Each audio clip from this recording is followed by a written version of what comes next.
अस्सलामुअलैकुम, बोलिस में कहते हैं खुशामदीद। मैं हूं आपके साथ रमशा साजर और मैं हूं महरुख शहरियार। हेडलाइंस आपने मुलाहिजा की, बुलेटिन का बाकायदा आगाज करेंगे। सबसे पहले आपको बताएंगे कि आज़ाद उम्मीदवार सियासी जमात में 3 दिन में ही शामिल हो सकते हैं। अदालत ने आज़ाद उम्मीदवारों को 15 दिन का जो वक्त दिया वो कानून के खिलाफ था। इलेक्शन कमीशन ने मखसूस नशिस्तों का फैसला चैलेंज कर दिया है। सुप्रीम कोर्ट में नजरसानी के लिए दरख्वास्त दायर कर दी गई। 12 जुलाई का फैसला वापस लेने की इस्तदा कर दी। पाकिस्तान मुस्लिम लीग नून और पीपल्स पार्टी ने भी मखसूस नशिस्तों के फैसले के खिलाफ नजरसानी अपील दायर कर रखी है। सुप्रीम कोर्ट की प्रैक्टिस एंड प्रोसीजर कमेटी ने नजरसानी दरख्वास्त को सितंबर की तातीलात के बाद मुकर्रर करने का फैसला किया है।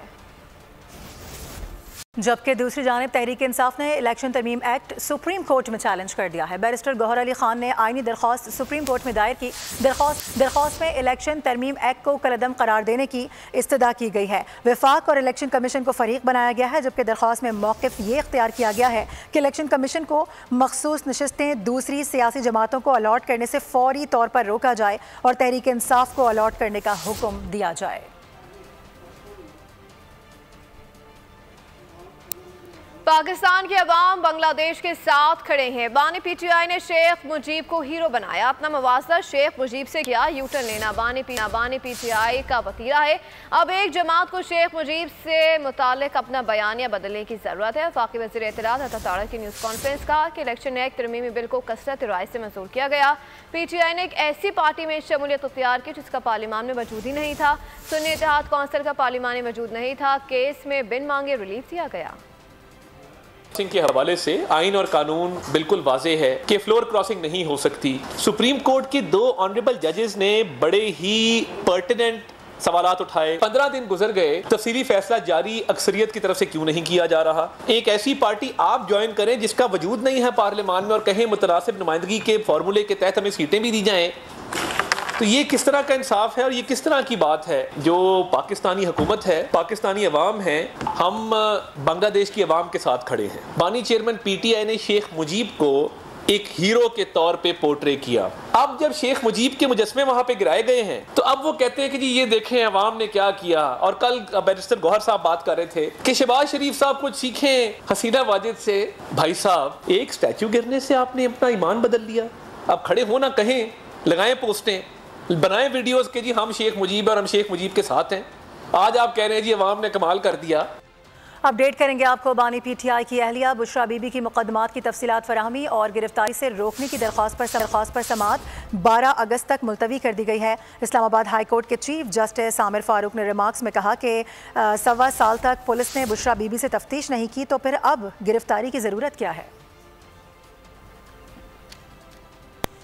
महंगाई और टैक्सेस के खिलाफ जमात इस्लामी का एहतजाज मजीद आगे बढ़ने लगा है। अमीर जमात इस्लामी हाफिज तैमूर रहमान ने कल मरी रोड पर मार्च का ऐलान कर दिया। रावलपिंडी में जारी धरने के मौके पर उनका कहना था कि 11 अगस्त को लाहौर, 12 अगस्त को पेशावर और 16 अगस्त को मुल्तान में जलसा और धरना होगा। उनका कहना था कि मुल्क के मुतालबात मानने में संजीदगी नहीं दिखाई तो बिल ना भरो तहरीक शुरू कर देंगे। उनका कहना था कि हसीना वाजिद को तो हेलीकॉप्टर मिल गया था, आपको शायद वो भी ना मिले। आगे बढ़ेंगे। पाकिस्तान और IMF के दरमियान $7 अरब के कर्ज प्रोग्राम की आलमी मालियाती इदारे के एग्जीक्यूटिव बोर्ड इजलास से मंजूरी के मामले पर अहम पेशरफ्त हुई है। पाकिस्तान ने चीन, सऊदीया और UAE से कर्ज की मुद्दत में तोसी की यकीन दहानी हासिल कर ली है। तीनों ममालिक की यकीन दहानियों से मुतालिक IMF को भी आगाह कर दिया गया है, जबकि मोहम्मद औरंगजेब का कहना था कि IMF के एग्जीक्यूटिव बोर्ड का इजलास रवा माह के आखिर में मुतवक्के है, जिसमें IMF बोर्ड पाकिस्तान के लिए 37 माह पर मुहित $7 अरब के कर्ज प्रोग्राम की हतमी मंजूरी देगा। अमरीकी सियासतदान या सरकारी अफसरान के कत्ल की साजिश का इल्जाम। अमरीका में मुल्ज़िम आसिफ मर्चेंट पर फर्द जुर्म आयद हो गई। अमरीकी मीडिया के मुताबिक गिरफ्तार शख्स आसिफ मर्चेंट के ईरानी हुकूमत से ताल्लुकात है। अमरीकी इस्तिगासा के मुताबिक आसिफ मर्चेंट को 12 जुलाई को अमरीका से बाहर जाने की तैयारी के बाद गिरफ्तार किया गया। अब आपको बताएं कि बांग्लादेश में वज़ीर आज़म के हवाले से बांग्लादेश में इस वक्त जो सूरत हाल है, वज़ीर आज़म के इस्तीफ़े के बाद पार्लियामेंट को भी तहलील कर दिया गया है। तलबा तहरीक ने उबूरी हुकूमत की सरबराही के लिए नोबल इनाम याफ्ता डॉक्टर यूनुस का नाम दिया है, जबकि कई साल के बाद खालिदा ज़िया की नज़रबंदी भी ख़त्म कर दी गई है। बांग्लादेश से फरार हसीना वाजिद भारत में ही मुकीम है। बांग्लादेशी काबीना के अरकान से भी मुल्क से फरार होने लगे हैं। साबिक वज़ीर ख़ारजा हसन महमूद और साबिक वज़ीर इत्तलात जुनैद अहमद फरार होते हुए कोर्ट से गिरफ्तार हो गए। शेख हसीना मुल्क से फरार कैसे हुई? बांग्लादेश के साबिक और हाजिर फौजी अफसरान बरहम हो गए। उन्होंने मौक़िफ़ अपनाया कि शेख हसीना को सिर्फ एग्जिट नहीं देना चाहते थे। फौजी अफसरान ने शेख हसीना के मुल्क छोड़ने से एक दिन कबल मीटिंग की थी। फौज ने तलबा के एहतजाज को दबाने के लिए ताबुक के इस्तेमाल से इनकार किया था, जबकि शेख हसीना के लिए वाज़ेह पैगाम था कि उन्हें फौज की हिमायत हासिल नहीं रही है। और अब आपको बताएं कि बांग्लादेश का इंडिया के साथ रेल राबता पीर से मअतल है। एयर इंडिया और इंडिगो जैसी बड़ी इंडियन एयरलाइंस ने बांग्लादेश के लिए अपनी तमाम परवाजें मनसूख कर दी हैं। रेलवे हुकाम का कहना है कि जब तक सरहद पर से हिफाजत से गुजरने की यकीन दहानी नहीं कराई जाती, तब तक रेल ट्रैफिक शुरू नहीं होगी। पाकिस्तान और उसके अवाम बांग्लादेशी अवाम के साथ खड़े हैं। बांग्लादेश की सूरत हाल पर हुकूमत पाकिस्तान का पहला बाज़ाब्ता बयान जारी कर दिया गया। तर्जुमान दफ्तर खारजा ने बयान में कहा कि बांग्लादेशी अवाम की हिमायत करते हैं। उम्मीद है बांग्लादेश में हालात जल्द मामूल पर आ जाएंगे। तर्जुमान का यह भी कहना था कि तवक्को है कि बांग्लादेशी अवाम का इत्तेहाद उन्हें जल्द एक मुतवाज़िन मुस्तक़बिल की जानिब गामज़न करेगा। नायब वज़ीर आज़म इसहाक डार सऊदी अरब पहुँच गए। वो वाइस एग्जीक्यूटिव कमेटी के गैर मामूली इजलास में शिरकत करेंगे। तर्जुमान दफ्तर खारजा के मुताबिक इजलास ईरान और फ़लस्तीन की दरख्वास्त पर बुलाया जा रहा है। लबनान और इसराइल में कशीदगी बढ़ने लगी है। हिज़्बुल्लाह ने इसराइल पर ड्रोन हमले कर दिए। 2 फौजी तनसीबात और 1 फौजी गाड़ी को निशाना बनाया गया। 7 अफराद ज़ख्मी हो गए। हिज़्बुल्लाह लीडर हसन नसरुल्लाह ने इसराइल को मौसर जवाब देने का ऐलान कर दिया। जापान ने भी शहरियों को इसराइल का सफ़र करने से रोक दिया। एयर फ्रांस ने 8 अगस्त तक लबनान के लिए फ़्लाइट ऑपरेशन मुअत्तल कर दिया। उधर हुकूमत ने पाकिस्तानी शहरियों को भी लबनान छोड़ने की हिदायत जारी कर दी हैं। दफ्तर खारजा की जानिब से हिदायत जारी की गई है कि सिक्योरिटी सूरत हाल के पेश नज़र पाकिस्तानी लबनान के सफ़र से गुरेज करें। खबर शामिल करते हुए आपको बताएं कि वज़ीर आज़म शहबाज शरीफ ने पौधा लगाकर मानसून शजरकारी मुहिम का आगाज़ कर दिया। तकरीब से खिताब में कहा कि इस सीज़न में 10 करोड़ से ज़ायद पौधे लगाए जाएंगे। पौधे लगाने से मौसमियाती तब्दीली से बचा जा सकेगा। मौसमी तब्दीली के बायस पाकिस्तान 2022 में बुरी तरह मुतासर हुआ था। पौधे लगाने से फ़िज़ाई आलूदगी में भी फ़र्क पड़ेगा। आज हम उनकी शजरकारी का आगाज करने जा रहे हैं और रवां बरस में मैंने मुतल्लिका महकमों को गुजारिश की है कि वो कम से कम 10 करोड़ से ज़ायद पूरे पाकिस्तान में दरख्त लगाए जाएं। खूबसूरत होगा, बल्कि जो मौसमी तब्दीली है जिसने पाकिस्तान को 2022 में बुरी तरह हिट किया था, उसको भी कंट्रोल करने में मदद मिलेगी। फ़ज़ाई आलूदगी में बहुत फ़र्क पड़ेगा। उम्मीद करता हूँ कि पूरे पाकिस्तान में सूबाई हुकूमतों के साथ मिलकर वफाकी हुकूमत, महकमे, अफराद, ज़िम्मेदार अफसरान सब मिलकर इस अजीम काम में अपना भरपूर किरदार अदा करेंगे और पाकिस्तान को आलूदगी से बचाने के लिए और इस मुल्क को खूबसूरत बनाने के लिए अपना भरपूर किरदार अदा करेंगे। और अब कुछ बात मानसून की हो जाए तो मुल्क भर में मानसून का जोरदार स्पेल जारी है। खैबर पख्तूनख्वा, सिंध और पंजाब में बादल जमकर बरस रहे हैं। बालाकोट, सवाबी, काटलंग और हरीपुर में भी तेज़ बारिश हुई है। जूही में बारिश के बायस नदी नालों में तुग़यानी आ गई है। दरियाए सिंध में करोड़ लाल ईसन के मकाम पर पानी की सतह बुलंद हो गई है, जबकि बताया जा रहा है कि ठल नहर में 50 फुट चौड़ा शगाफ पड़ गया है। फसलें मुतासर हुई हैं। वज़ीराबाद में भी बादल बरस पड़े हैं। सियालकोट शहर डूब गया है। नशेबी इलाके ज़ेर आब आ गए हैं। गलियां पानी में गायब हो गई हैं। ट्रैफिक की रवानी भी बुरी तरह से मुतासिर है। इस्लामाबाद और रावलपिंडी में भी बादल बरस रहे हैं। कहीं तेज़ और कहीं हल्की बारिश ने जल थल एक कर दिया है। उधर रावलपिंडी के नशेबी इलाके ज़ेर आब आ गए। सड़कों, गलियों और बाजारों में पानी जमा हो गया है। कराची का मौसम भी खुशगवार है। सुबह से मुख्तलिफ इलाकों में बूंदाबांदी का सिलसिला भी जारी है। बलूचिस्तान के शहर सिब्बी, झलमक्सी, ज़ियारत, बुलान और खच्ची मूसलाधार बारिशों के बाद सैलाब आ गया। मुतादिद घर रेले में बह गए। गुज़श्ता रोज़ से जारी बारिशों के नतीजे में सिब्बी में सैकड़ों अफराद बेघर हो गए। बुलान और कच्ची इजला से भी तबाही के इतलात है। ज़ियारत में कल कई घंटों से मूसलाधार बारिश से कावास और जंदाड डैम भर गए। डैमों के स्पेलवेज खोल दिए गए, जिससे कई इलाके ज़ेर आब आ गए। ज़ियारत का कोयटा से राब्ता भी मुनक़ता हो गया।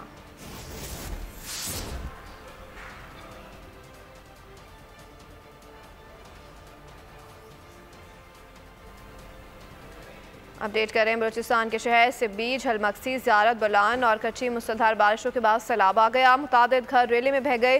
गुज़श्ता रोज़ से जारी बारिशों के नतीजे में सिब्बी में सैकड़ों अफराद बेघर हो गए। बलान और कच्ची इजला से भी तबाही की इत्तलात है। ज़ियारत में कल कई घंटों की मुसलधार बारिश से कवास और जंदरा डैम भर गए हैं। डैमों के स्पेलवेज खोल दिए गए, जिससे कई इलाके सिरेआब आ गए। ज़ियारत का कोयटा से राब्ता भी मुनक़ता हो गया है। बलूचिस्तान की हालिया सिचुएशन के हवाले से आपको अपडेट कर रहे हैं। और कराची की सड़कों का तो ये हाल हो गया है कि सुबह घर से ठीक ठाक निकलो और घर वापसी पर कमर का दर्द तोहफे में मिलता है। आज आपको सैर कराएंगे एक ऐसी रोड की जहां रोज़ ही कोई ना कोई हादसा रिपोर्ट होता है। सिंगर चौरंगी से शाह फैसल जाने वाला रोड अब तक ठीक नहीं हो सका है। बदतरीन ट्रैफिक जैम यहां पर मामूल बन चुका है। गाड़ियां गड्ढे और गटर में गिरने लगी हैं और कुछ मनाजिर भी इस वक्त आपको बोल न्यूज़ की स्क्रीन पर हम एक्सक्लूसिवली दिखा रहे हैं। और गढ़ों में धंसते हुए जो यहाँ पर मैन होल हैं, उनके जो ढक्कन है वो भी गायब होते हैं। और जब बारिश होती है तो फिर इतना बुरा हाल हो जाता है जो इस वक्त देखा जा सकता है। हैवी ट्रैफिक का यहाँ से गुजरना महाल हो गया है और ये देखा जा सकता है किस तरह से यहाँ पर जो ये ट्रक है वो पलटते पलटते बचा है और तवाज़ुन उसने थोड़ा सा अपना बरकरार रखा। यही वजह है कि शायद कोई हादसा रूनुमा नहीं हुआ है। इसके बायस हम देखते हैं कि मुख्तलिफ हादसा रिपोर्ट होते हैं। शाह फैसल जाने वाला रोड है जो कि अभी तक कई बार शिकायतों के बावजूद भी ठीक नहीं हो सका है। गुज़िश्ता हफ्ते गालिबन थोड़ी सी मरम्मत की गई थी इस जगह की, लेकिन उसके बाद फिर वही सड़कों का अल्लाह हाफिज़ है। कराची की सड़कों के हवाले से बात बड़ी मशहूर है कि जब आप सुबह कुछ भी खा के निकलते हैं, जब वापस आते हैं, चाहे वो 1 घंटे का सफ़र हो या 2 घंटों का, आपका सारा खाना हज़म हो चुका होता है। और इस पर काफ़ी ज़्यादा हमने देखा है कि रिपोर्ट भी सामने आई हैं। खुर्रम गुलजार दिखाएंगे यहाँ की हालत ज़ार क्या है।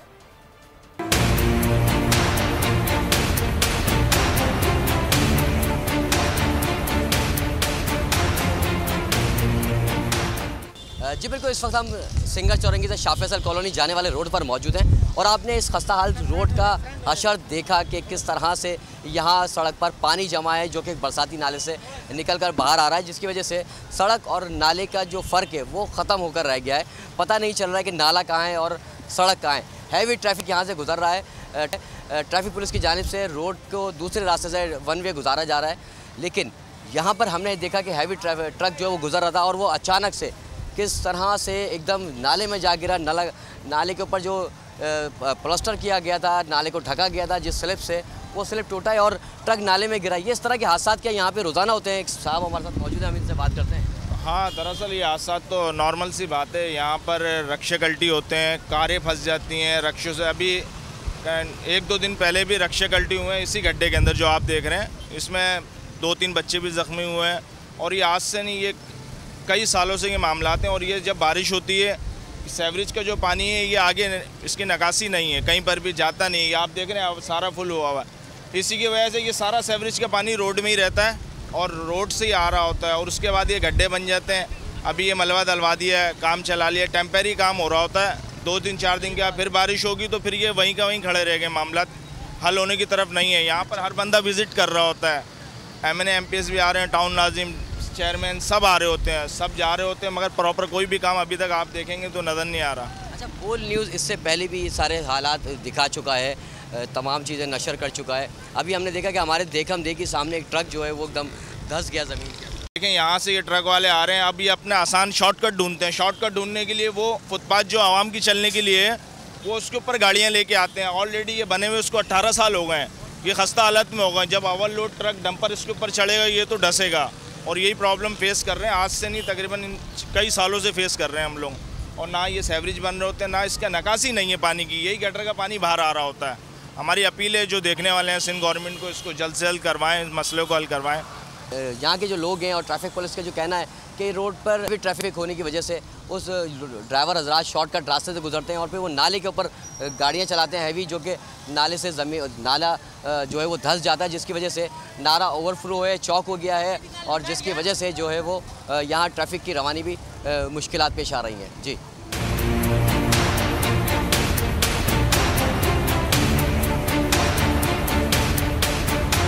और बात कर लेते हैं खुर्रम गुलजार, टेलीफोन पर भी हमें ज्वाइन कर रहे हैं। खुर्रम, अभी बड़ा डिटेल से हम देख रहे थे कि आप बता रहे थे क्या सूरत हाल है। यकीनी तौर पर आप सुबह निकलते हैं, जब इस तरह की खबरें रिपोर्ट करते हैं, बताइएगा आपके क्या तासुरात होते हैं और लोग क्या शिकवे करते हैं?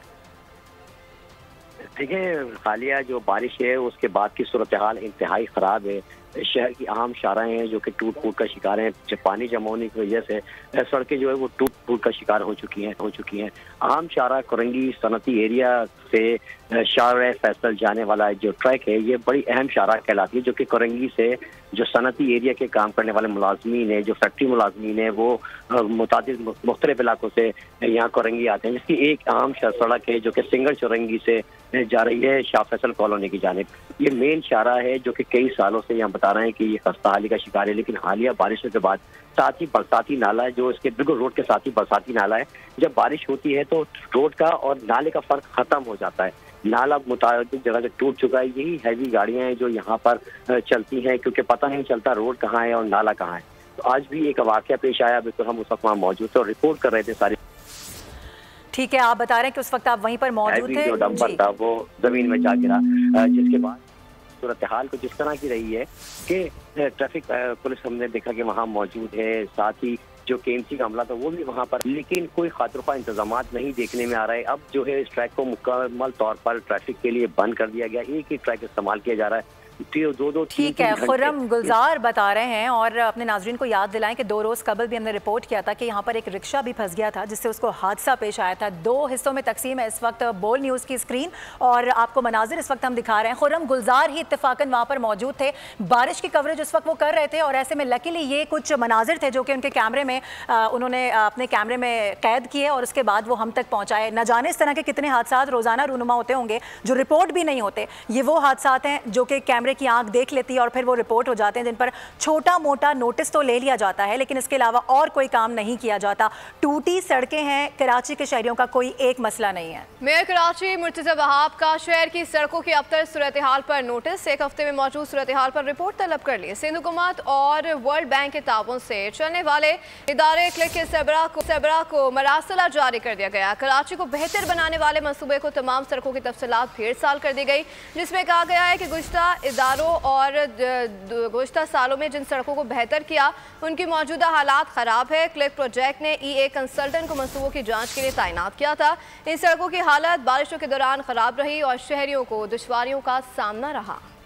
खेलों की खबरें शामिल करेंगे। आपको बताएं कि पेरिस ओलंपिक्स अब इख्तिताम की जानिब गामजन है। मेडल टेबल पर पहली पोजीशन के लिए अमेरिका और चीन के दरमियान मुकाबला जारी है। अमेरिका 24 तलाई तमगों के साथ पहली पोजीशन पर बराजमान है। मजमूई तमगों की तादाद 86 हो गई। चीन 22 गोल्ड, 21 सिल्वर और 16 ब्रॉन्ज मेडल के साथ दूसरे नंबर पर है। ऑस्ट्रेलिया ने सोने के 14 तमगों के साथ साथ मेजबान फ्रांस की तीसरी पोजीशन भी हथिया ली है।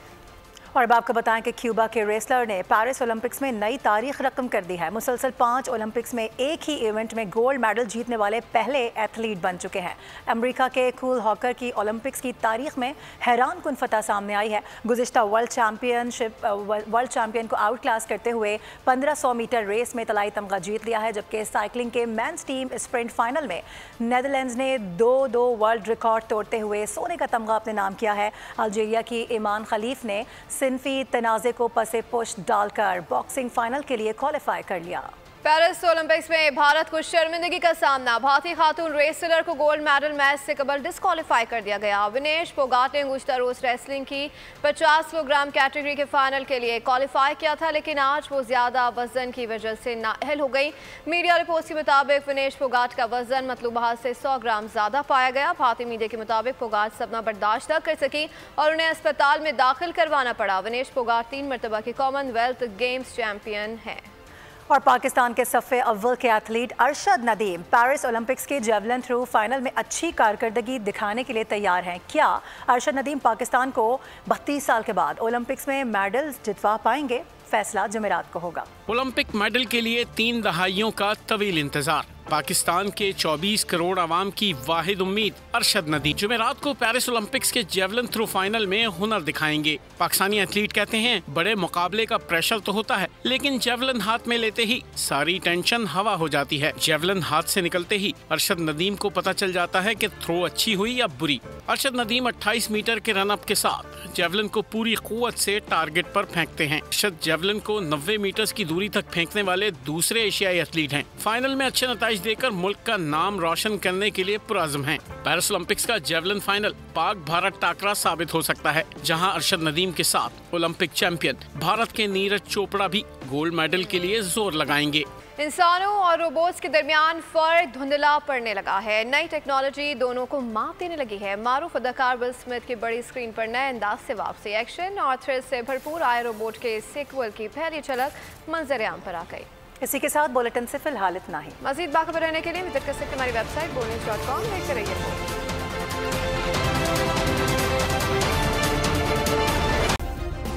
सब्सक्राइब करें और बेल दबाएं ताकि कोई खबर रह न जाए।